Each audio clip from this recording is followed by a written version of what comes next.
welcome to CIO News. I am Khushbu Soni, your host for the broadcast and the chief editor at CIO News.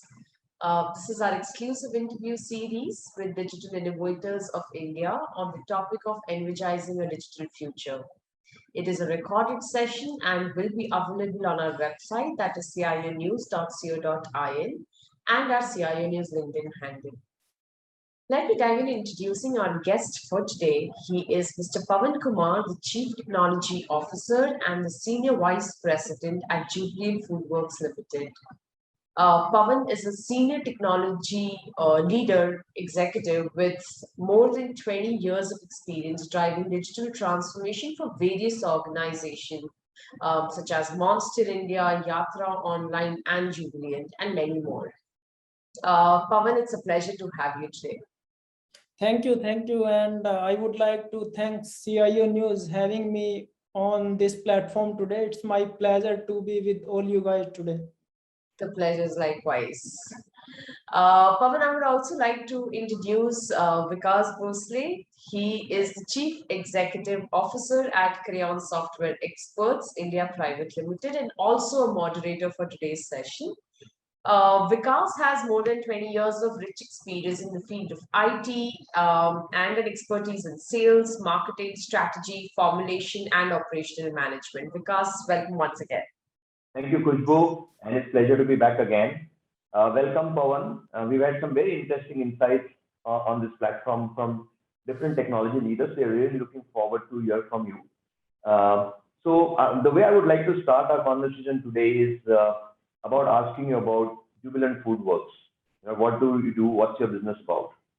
Sure.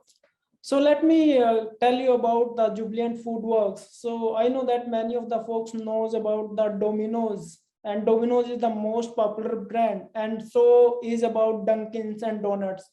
So, but most of the people does not know about which is the company behind these big brand. So it is the Jubilant Foodworks company which is behind this brand, and Jubilant Foodworks is the part of big Bhartiya Group.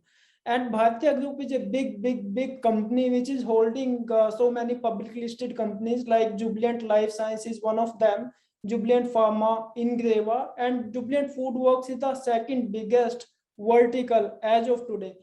If you look at Jubilant Foodworks started the Domino's brand back in 1995, starting from Delhi, and since then we are continuously expanding our footprint and portfolio.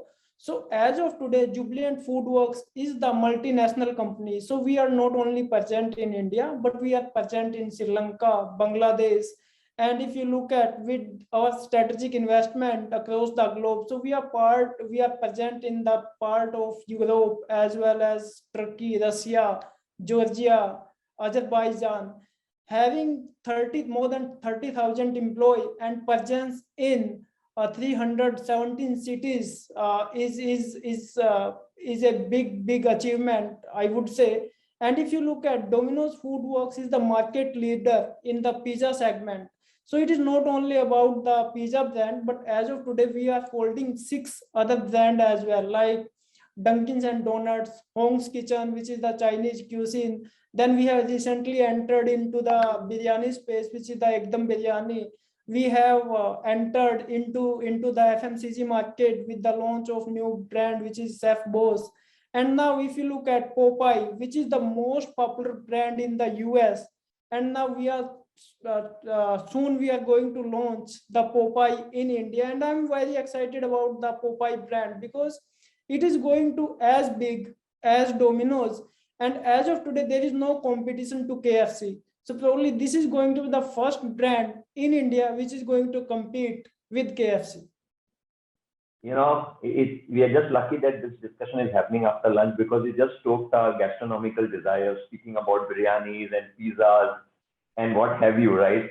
I mean, who hasn't gone to Domino's? Who hasn't eaten a donut from Dunkin' Donuts, right? These are amazing brand names in our society today, right? So great to know that.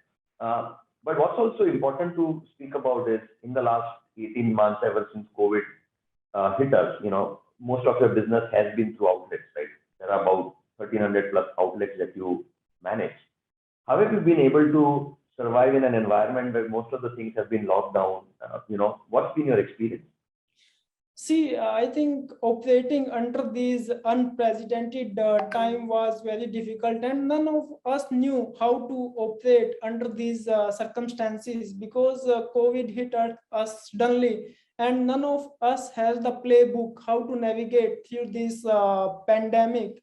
So basically, we wanted to support our business in every possible ways, and in order to support our business in every possible way, so we have created the three work streams. And at that point in time, consumer safety and hygiene was the first priority for us. And if you look at Domino's was the first brand in India to launch the zero contact delivery. And if you look at that is followed by the rest of the brand. And during that pandemic, looking at the customer hygiene and safety, so we are the first brand to provide the essentials at the customer doorstep within 30 minutes. But definitely sporting business was the first priority, but at the same point in time we don't want to compromise our long-term goal. So we have created three work stream. Number one, business as continuity, the show must go on. So with that thought process, we have created one dedicated pod structure, and that pod structure was working on the business continuity task. And second is the strategic project, the big bet that we are working on, and we wanted to see ourselves down the road within next 2 years. So there are some important strategic project that team is working on, definitely for the short-term benefit. We don't want to lose on the long-term benefit. And third work stream was the digital transformation that I was driving with rest of the HOD, because we wanted to use the technology in every aspect of the business. So it is not only about the consumer facing tech, but if you look at your internal employee is also your customer, right? So with that thought process, implementing the technologies and automating the stuff wherever required, like HR department, like finance department, like supply chain department, and driving the complete digital transformation across organizations. So that is how we are able to cope up with the consumer demand. And we have seen the consumer, today's consumer has become more tech savvy. Their demand is much more, and they are expecting best in class consumer experience. And we have seen, if you look at the guy in second standard, know much more about Teams and Zooms than us. So that is the kind of era that we are entering in, and hence it is very important to build the strong product and tech muscles, not only for today, but the generation which is coming up. Yeah, I mean, you touched upon several important points, product and tech. You spoke about tech savvy, right? When you are in a very tech savvy environment, there are forces, competitive forces, very different than when you started business. You spoke about digital transformation. These are all threads that I'm going to pick up during the course of this conversation. But the one question I will ask you now is, we've all heard that companies that are resilient have been able to survive this phase. And as a technology leader, my question to you hence is, when you look at your technology paradigm within the group, what kind of technology helps to really stay resilient during this very, very tough period? See, time to market is the important aspect for any business. So if, let's say, if you want to launch something, so then definitely it has to be done within the defined time frame. And how you are going to achieve that time to frame is basically once you have the right set of tech stack and right set of infrastructure. So basically software development is just like an assembly line. If you have set up your assembly line in the corrected way, like you have implemented the CI/CD and all those things, then you will be able to cope up with the business demand. That's point number one. Point number two is basically doing the ROI based development. Business will keep asking that I need these 10-20 things, but it is very important to look at what are the problem that is very critical to your business. Not only for business, what are the value that the problem that you are trying to solve are going to add value from the consumer lens. So basically looking at all the problem from the business lens as well as from the consumer lens, and then designing the, you can say, tech solution around that. And if you look at the important aspect is your customer, because at the end of day, what you are going to build, what you are going to launch on your Android and iOS app is being used by your consumer. And ultimately they are your end consumers. So I think it is very important to involve those consumers, and we want them to be co-creator with us and giving their feedback at the inception stage before building any kind of solutions. Yeah. So you look at what's the ROI you drive with the business. You use technology, and then you see how are you imparting that experience. So you make customer part of the larger decision-making cycle because you're keeping the customer at the core of things. Right. So well. Now let me come back to this whole point about digital world and digital disruptors. We all know businesses are getting disrupted. We all know today the consumer today are much more tech savvy. They demand more, and they're getting more. And you have been now in an environment where digital natives like Swiggy and Zomato have come and stormed the market. They are getting funding. They are going public, and you are up against massive muscle power, massive use of technology, and consumers loving that technology. How do you respond to this challenge, and how have you managed to keep Jubilant going the way it is? So first of all, let's take the example of Swiggy and Zomato. So there is a basic fundamental difference between Swiggy, Zomato, and Domino's. So if you look at Domino's is the complete ecosystem starting from supply chain, and then the product being baked at the store level, and then finally the pizza is being delivered at the consumer doorstep. So if you look at, we are controlling the online experience, the offline experience, and the physical experience. So I'll come in a bit about the physical experience. While if you look at Swiggy and Zomato, yes, they have the deep pocket and they are heavily investing in discounting, as you are talking about. And we have to withstood with that pressure in terms of discounting and all those things. But if you look at, we are controlling all these three legs, and rider and tracking are going to be the integral part of our infrastructure. We are controlling the online experience, and we are at par with Swiggy and Zomato when it comes to Android app and iOS app. Just to let you know, we are the number one iOS, we are the number one app on Apple Play Store, followed by Swiggy and Zomato, and same is true for Android and iOS app. And our app rating is self-explanatory how customer friendly our online experience is. Now let's come to the offline and the physical experience. So post your pizza is being delivered at your doorstep, you are going to have physical experience, because food is physical and it is going to impact your emotions in a big way. While if you look at Swiggy and Zomato can control the online experience, they can't control the physical experience because they don't have any control how the restaurant is going to make the food, about the safety and hygiene things. So Swiggy and Zomato does not have any control. But the only way to compete with Swiggy and Zomato is providing the best in class consumer experience and post sales services experience. That is our core theme, and that is the key to success. If you look at, because they are going to spend huge on discount. If you look at in today's world, I think there is a famous quote, so if your product is not right but the services is best, I think you are going to, or you are bound to buy that project, you are going to bound to buy that product. So service is the most important, and basic fundamental difference between Flipkart and Amazon is, if you look at the online experience is the same. When things go wrong, then you can see the biggest difference between Flipkart and Amazon. So that is the philosophy that we are taking at JFL. Yeah, I mean, it's a very interesting point, right? And I honestly never thought about it that way, that eventually when it comes from you, it's actually you are in control of what we are actually going to consume. So the experience that you can impart is going to be far better, or let me say, being more in control of that experience. But that also brings to light another very important point, right? So let's take Domino's as an example. So you have an app presence, you have an online presence. There's also a point of sale presence because there'll be physical interaction. There is the whole supplier network.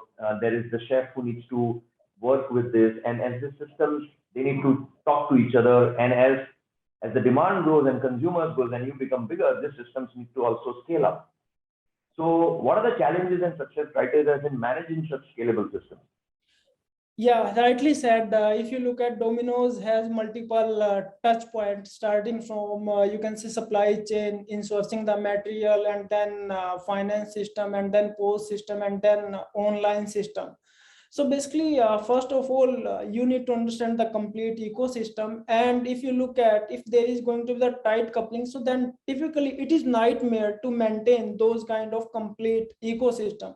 So we at Domino's are trying to decouple all these system. And if you look at today's era is the microservices era, where each and every module can be built and deployed independently. So that is how we are able to manage and scale our platform. So if you look at online platform, so it is independent platform, and we can, as and when required, we will be able to make the changes on our Android app and iOS app. So it is not only about the online you can say platform, but within the online platform, so we have the modularization.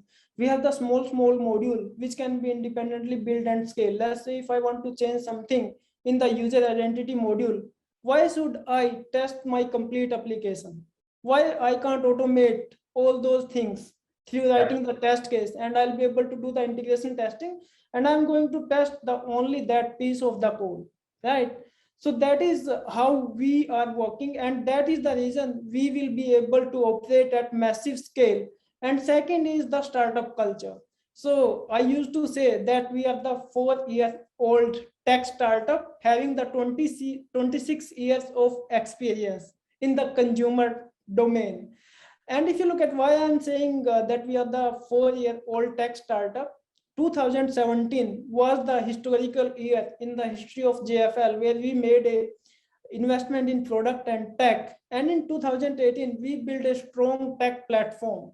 And that was the reason during these tough time, Jubilant was the first company not only to recover from this pandemic, but also able to make profit. And we were reaping the benefit of that investment that we made in 2017. And with that learning, as I already told you, the generation which is coming up, we wanted to be ready from the future standpoint of view and start building those core key capabilities right now. Yeah, so you are old, but you have already started adopting to the new, because essentially what you're telling me is the older traditional monolithic structures you have gone away with, and now you become more modular. You're using microservices, putting it in a container, and you're firing right away. Right. True. Wonderful. So essentially, you're already adopting digital in a big way, not only from the customer experience side, but also from the tech stack side, to really be more agile to change it, right? Right. True. So when you look at this whole Jubilant thing and you look at competition, then it's obviously very tech heavy, it is very product heavy, right? And when you sit and design these kind of systems as a CTO, what are the three things that you look at? See, definitely, as I already told you, today's world is the tech savvy world. And if you look at within 2 years, more and more people have penetrated in the e-commerce market, and that space is continuously increasing. So what I can tell you from my past experience from Yatra.com and Monster.com, so there are 6 key points that I would like to highlight if we wanted to build a strong product and tech organization. So number 1 is going to be around design and the architecture, because first of all, you need to understand the nature of the problem, the audience, the purpose of the problem that you want to solve. And only then you will be able to choose the right tech stack, the right framework. Take an example. So let's say if I want to build a single page application, so it can be built using a simple HTML, JavaScript. Why I need to think so complex design and the architecture? If I'm thinking to build a mid-type marketplace, so then definitely your architecture is going to be complex, and it is going to be the multi-tier architecture, front end, back end, and then database. if I'm thinking to build the enterprise application, so then definitely your architecture is going to be much more complex, because at this stage, you are going to take care of performance, scalability, security, and hence your architecture is going to be much more complex, because you have to introduce the caching layer in order to meet the performance.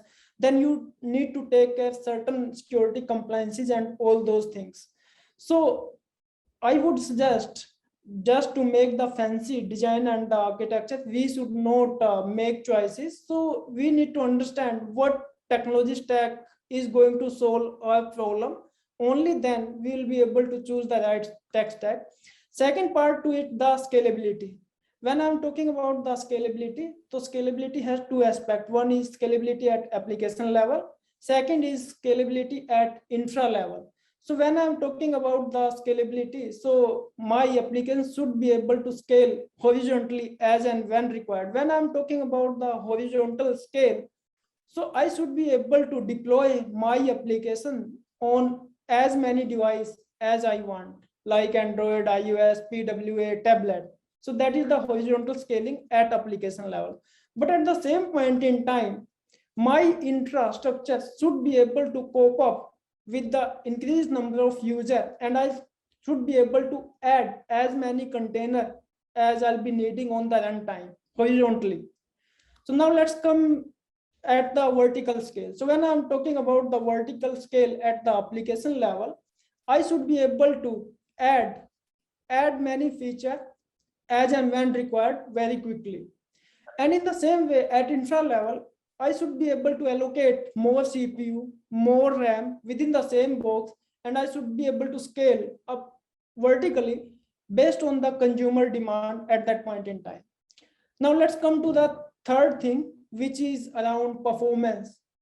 So which is the most important factor, because I think if you look at today's user has lots of options and no one is going to wait until your page is going to load. So performance is the most important factor, and there are some small things that you will be able to apply, like you can implement the caching, you can implement the compression at the server level, you will be able to use the browser caching, you will be able to use the local storage, you will be able to minify the JS and the CSS and the static content. So there are n number of ways where you will be able to optimize your application, and the benefit that you are going to get, definitely the faster load time. It is going to improve your site speed index and hence your SEO ranking. If your SEO ranking is improved, then you are bound to get more SEO traffic and hence more conversion. The fourth thing that I would like to touch upon is the security part of it. So which is the most important part. And if you look at, security has two parts. One at application level, definitely the application level security can be automated using the tools at the deployment time. Like you will be able to use Sonar Cubes, and there are many more tools exist as of today, which is going to tell you if there is any SQL injection, cross-site scripting attack in your code base before going code into the productions. Second is the infrastructure security. So definitely, I think you are going to implement the tools and the technology which is going to tell you proactively that if something goes wrong, if there is any attack within your infrastructure, so you will be able to mitigate those attack. And it should not be proactive. It should not be reactive. It should be proactive. So these are the things that we need to take care while building a scalable platform or moving towards the tech organization. Yeah, I mean, these are great important insights, Pawan, whether it is vertical, horizontal scaling, performance bases, then about security. And, there are so many different things you can use, like you said, like static data. Today, edge computing is becoming so prominent. Right. Use VPN, technology can make this is so good. But let me just wrap this up as a final question to you. They say, right, so the show must go on. You have to keep competing. You have to keep responding to to competition, which is really up on its toes. So, from an innovation standpoint, how are you looking at making sure that there is continuity in what you're doing? You continue to bring cutting edge experience, and you continue to be successful. See, if you look at from the innovation standpoint of view, as I already told you, if you look at, we are slowly transiting from e-commerce to social e-commerce. And if you look at the generation which is coming up, they are tech savvy. And if you look at, you have to be ready from the voice commerce standpoint of view. To my mind, voice commerce is going to be the future of commerce in the upcoming days. So definitely, I think from the innovation standpoint of view, and if you look at the tech stack, which is going to be the most important in the upcoming future, number one is going to be the voice commerce, right? And why I'm saying voice commerce? So probably we are the old generation or old folks to type in search engine, and the generation which is coming up, I should not call them the lazy people. They don't like to type in search engine. They just want to use, hey Google, hey Alexa. So that is why, and we have witnessed Google is heavily investing in the voice commerce. You have seen that, right? So this is going to become an important part in the upcoming days, and hence it is very important to be prepared from that lens. And you have seen that Flipkart, Amazon, or Monster has already started using the voice commerce within the e-commerce platform. That is the important aspect from the innovation standpoint of view. Second, definitely is going to be the IoT thing. So IoT is going to play an important role, not only in the food tech domain, but if you look at the biggest use case in the healthcare domain. So they are going to play an important role. And if you look at, as of today, IoT devices are playing an important role. We have the smartwatch, we have the smart light at our homes, right? So these are going to become the integral part of our life. And hence it is very important to make investment to build that kind of core key capabilities within your tech platform, right? Third is going to be the augmented reality. And we have seen that all of us have been working from home past 1.5 years. Why we can't build the augmented reality? We will be able to use the augmented reality. Let's say if I want to use the Domino's store, why I can't use the augmented reality? I want to see how my pizza is being baked. I'll be able to use the augmented reality. I want to see what is the nutrition value of the Domino's pizzas. I'll be able to use augmented reality. So there are so many use cases of the augmented reality along with AI and ML that we will be able to use in the upcoming days, along with the normal tech stack that we are working on. So, and cloud computing. So definitely, if you look at, big companies are now trying to get rid of maintaining the physical data center. And the simple reason is the operating cost. Maintaining and investing and blocking that money to build the physical data center versus using the cloud on demand. And not only the cost, if you look at the maintenance, the cloud platform like Amazon or Google these days have the managed services. So database as managed services, Elastic search box as managed services. So you need not to worry about the performance and the scale, and hence you will be investing very less, and those will be on demand basis basically. So these are the things from the innovation standpoint of view, and definitely providing the best in class experience. And when I'm talking about the best in class experience, so it should be personalized experience. People are looking some kind of personalized experience. Take an example on Domino's app. If I have the complete past order behavior with me, why I can't build the cart for you? So that when you are going to come on Domino's app, your card is ready-made. You can add or delete as and when required, but it is just one tap and you are done with your order. And that is already started. If you look at Domino's app, so we have already done the personalization at the menu level. The menu which I am seeing versus the menu you are seeing is totally different based on your order behavior, based on your past search. So those kind of innovations that we have already started, and we wanted to launch the complete personalized experience within our platform. So that is the, you can say, future of the innovation, you can say, which is going to be impacting all the domain, not only the food tech, but all the domain in the upcoming days.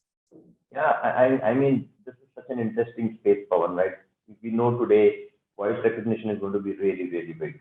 You know, IoT, augmented reality, and the moment you start talking about personalized experiences, the first thing that comes to your mind is data privacy. How are we Right. managing that? You know, it's such a humongous place, but unfortunately, we need to stop today because we have always, as always, a little bit of a constraint on time.